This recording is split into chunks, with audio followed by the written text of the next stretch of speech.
Nizamabad excise superintendent Mallareddy నివాసంలో ACP అధికారులు భారీగా స్థిర చరాస్తులను గుర్తించారు. ఇందుకు సంబంధించిన మరింత సమాచారాన్ని మా ప్రతినిధి శ్రీనివాస్ను అడిగి తెలుసుకుందాం. శ్రీనివాస్, చెప్పండి, మల్లారెడ్డి ఇంట్లో ఏసీపీ సోదాలకు సంబంధించి ఏసీపీ అధికారులు ఏం చెప్తున్నారు? నిజామాబాద్ జిల్లా ఎక్సైజ్ సూపరింటెండెంట్ కొమ్మూరి మల్లారెడ్డి ఆదాయానికి మించిన ఆస్తుల కేసులో ఏసీబీ అధికారులు సుదీర్ఘంగా సోదాలు జరిపారు.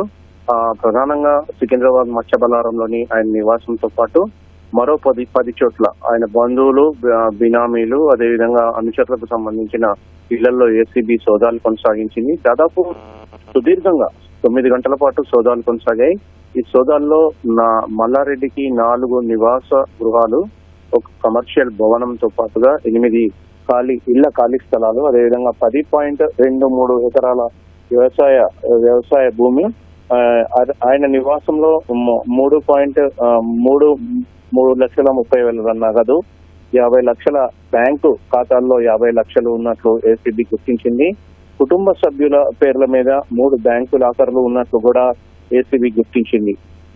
ఒక కారుతో పాటుగా ఒక ద్విచక్ర వాహనం గుర్తించారు. సోదాల్లో గుర్తించిన ఆస్తుల డాక్యుమెంట్ల విలువ మొత్తంగా 3 కోట్లకు పైగా ఉంటుందని అధికారులు అంచనా వేస్తున్నారు. అయితే బహిరంగ మార్కెట్ లో మాత్రం వీటి విలువ మరింత ఎక్కువగా ఉండవచ్చని అధికారులు భావిస్తున్నారు. అదనపు ఆస్తులపై విచారిస్తున్నట్లు ఏసీబీ అధికారులు ఇప్పటికే తెలిపారు. అయితే ఈ కొమ్మూరి మల్లారెడ్డిని నాంపల్లి ఏసీబీ కోర్టులో అధికారులు మరి కాసేపట్లో హాజరుపరచనున్నారు. ధన్యవాదాలు శ్రీనివాస్.